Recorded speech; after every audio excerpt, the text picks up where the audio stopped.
Oi, oi, minha gente! Sejam todos muito bem-vindos ao podcast do Espaço Bem Viver, Saúde Emocional e Autocuidado. Aqui quem vos fala é a psicóloga clínica Mayara Franco e hoje nós queremos explicar melhor para vocês o mecanismo de luta ou fuga da ansiedade.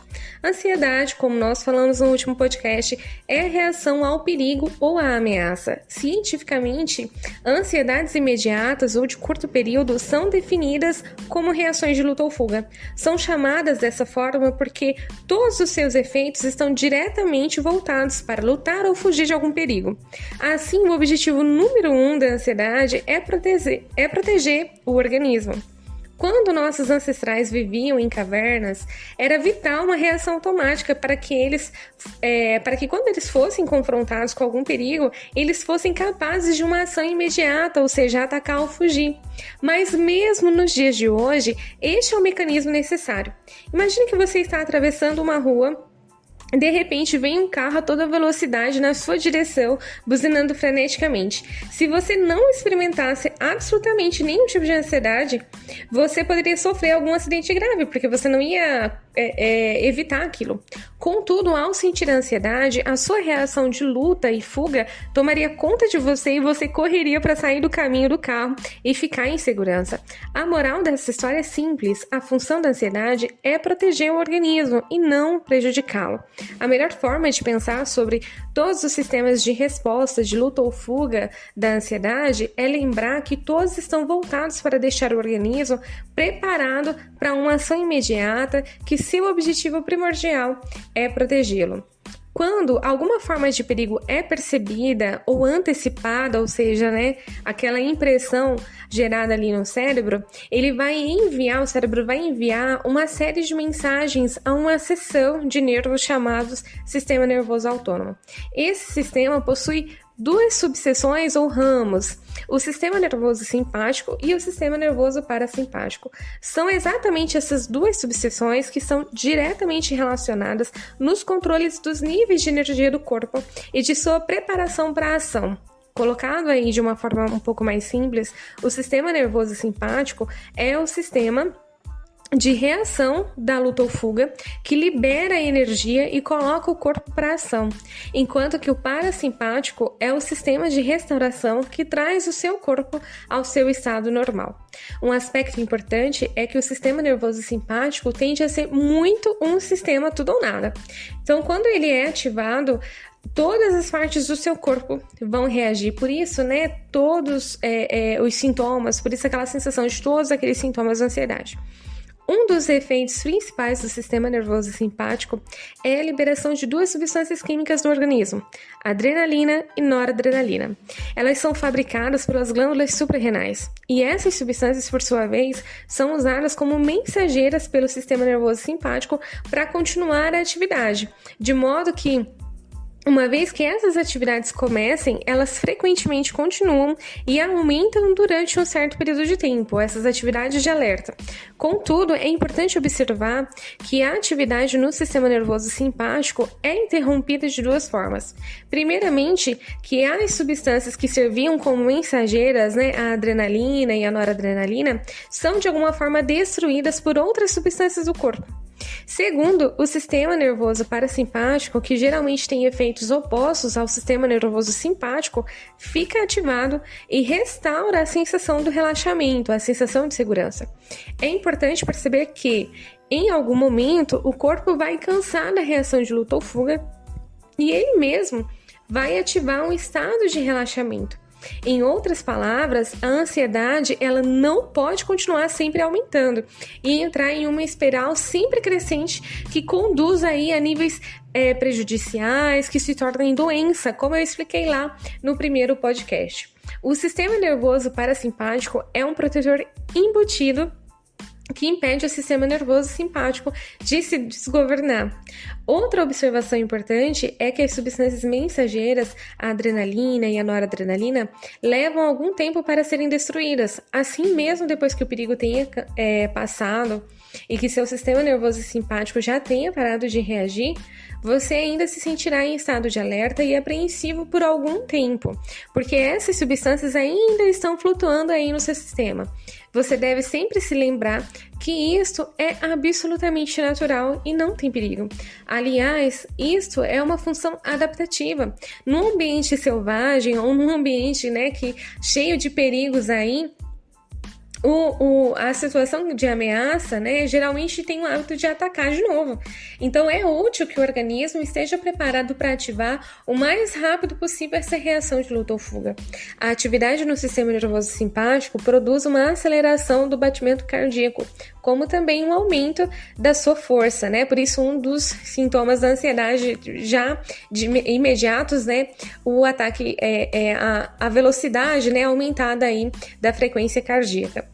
Isto é vital para a preparação de luta ou fuga, já que ajuda a tornar mais veloz o fluxo de sangue e assim melhora a distribuição do oxigênio nos tecidos e a remoção de produtos inúteis nos mesmos. É devido a isso que nós experimentamos, o batimento cardíaco acelerado muito forte. Além da aceleração do batimento cardíaco, há também uma mudança no fluxo do sangue. Basicamente, o sangue é reduzido em algumas partes do corpo onde ele não é tão essencial naquele momento e é direcionado para as partes onde ele é mais essencial. Por exemplo, o fluxo de sangue é reduzido na pele, nos dedos das mãos e nos pés. E esse mecanismo é útil para que, se a pessoa for atacada ou ferida de alguma forma, esse mecanismo vai impedir dela sofrer aí por hemorragia. Por isso, durante a ansiedade, a pele fica mais pálida, a gente sente frio nas mãos ou nos pés, ou até mesmo, algumas vezes, podemos sentir dormências ou formigamentos.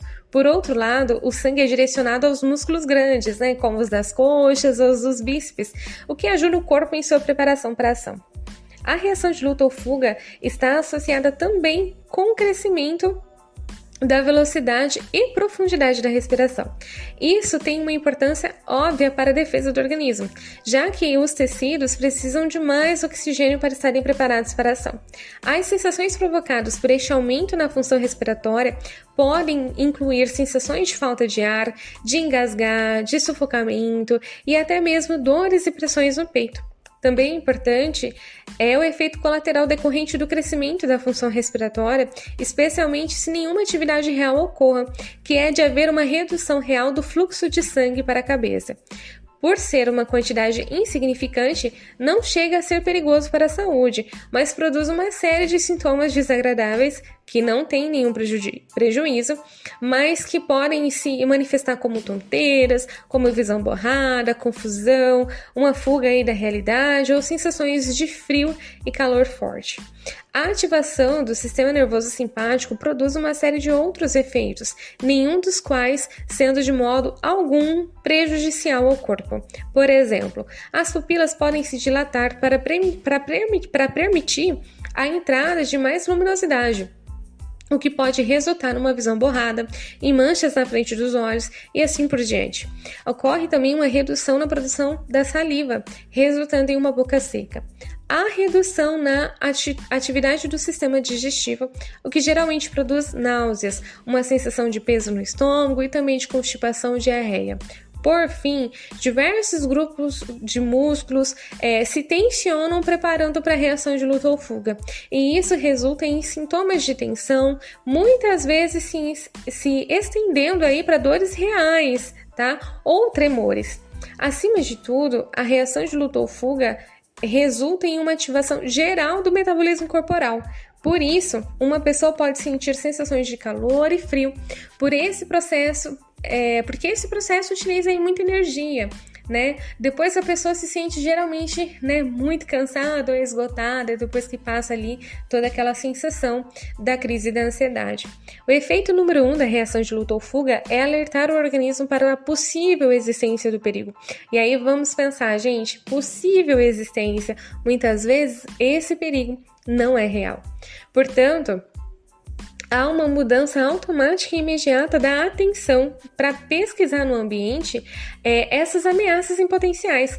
Por isso que é muito difícil se concentrar em tarefas diárias quando alguém está ansioso. Pessoas ansiosas frequentemente se queixam de ficarem facilmente distraídas durante as tarefas do seu dia a dia, de não conseguirem se concentrar e terem problemas de memória. Às vezes, uma ameaça óbvia não pode ser encontrada. Infelizmente, a maioria das pessoas não aceita o fato de não encontrar uma explicação para alguma coisa.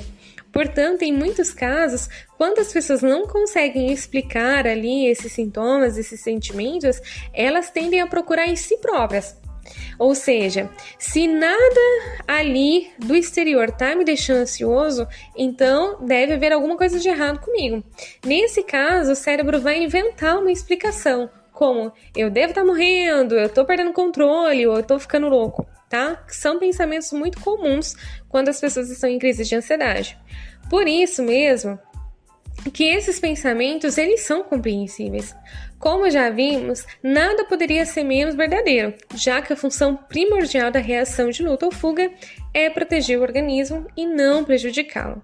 Obviamente, então, que quando a pessoa acredita, 100% que essas sensações físicas que ela está sentindo não são perigosas, o medo pode desaparecer e ela não vai mais experimentar crises de ansiedade.